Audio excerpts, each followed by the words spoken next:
সম্প্রতি একটা শিক্ষা প্রতিষ্ঠানে মেয়েদের দিকে তাকিয়ে হাসার অজুহাতে একজন যুবককে নির্মমভাবে হত্যা করা হয়। শিক্ষা প্রতিষ্ঠানে প্রায়ই এ ধরনের ঘটনা ঘটতে দেখা যায়। এগুলো বন্ধের প্রকৃত উপায় কি হতে পারে?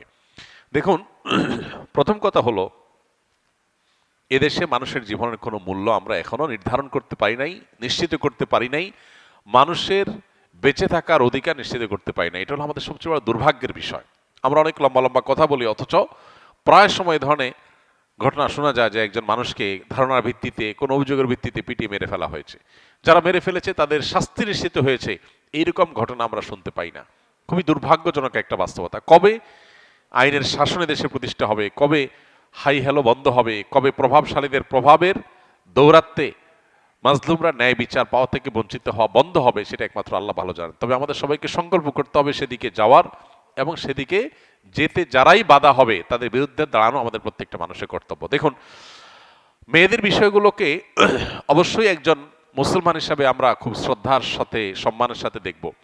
কিন্তু আমরা দেখেছি যে বেশ অনেক বছর যাবৎ আমাদের দেশে নারীদের ইস্যুগুলোতে অতি স্পর্শকাতর, কোনো কিছুরই অতিরিক্ত ভালো না, অতি স্পর্শকাতর করা হচ্ছে।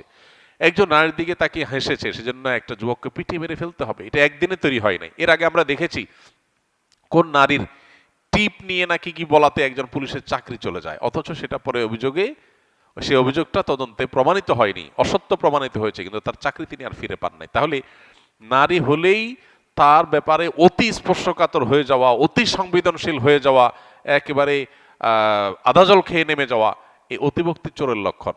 একটা সমাজকে অস্থিতিশীল করার নামান্তর, এই জিনিসটা আমাদের সমাজে বন্ধ হওয়া দরকার। এর আগে, কদিন আগে একজন নারীর ওড়না কাণ্ডে অনেক কিছু ঘটেছে। সেখানে কেউ যদি অপরাধী করে থাকে, অবশ্যই তার বিচার হোক, বিচার হওয়া দরকার, এবং বিচারে বাধা দেওয়া উচিত নয়, সেটা সবই ঠিক আছে। কিন্তু এই বিষয়টাকে কেন জানি আমাদের সমাজে ফুলিয়ে ফাঁপিয়ে প্রকাশ করা হচ্ছে, যার কারণে নারীর দিকে তাকে কেউ হাসলেই তাকে পিটিয়ে মেরে ফেলাটাকেও দোষণীয় মনে করছে না ইয়াংরা।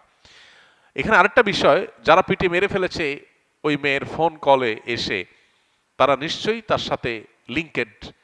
এখানে অবৈধ সম্পর্ক, হারাম রিলেশন, এটার কারণে যে মানুষ খুন খারাপি করে, মানুষের হিতে জ্ঞান চলে যায়, এই বিষয়টা আলোচনায় আসা দরকার, এবং এই কালচারটাকেও আসামের কাঠগড়া দাঁড় করানো দরকার। কিন্তু সেটা নিয়ে আলাপ সালাপ নাই। এবং যে মেয়েদের কারণে, যে মেয়ের কারণে এরকম একটা টকবগে তরুণ যুবক খুন হয়ে গেল, সেই মেয়েকে বিচারে কাঠগড়া দাঁড় করানো দরকার। এটা হলো সবচেয়ে বড় প্রয়োজনীয় কাজ। আমরা আশা করব যে এই খুনের সাথে যারা জড়িত তাদের মৃত্যুদণ্ড এদেশের মানুষ অনতিবিলম্বে দেখতে চায়, নিশ্চিত করতে চায়। আজকে কারোর মৃত্যুতে মনে করে যে আমার ভাই তো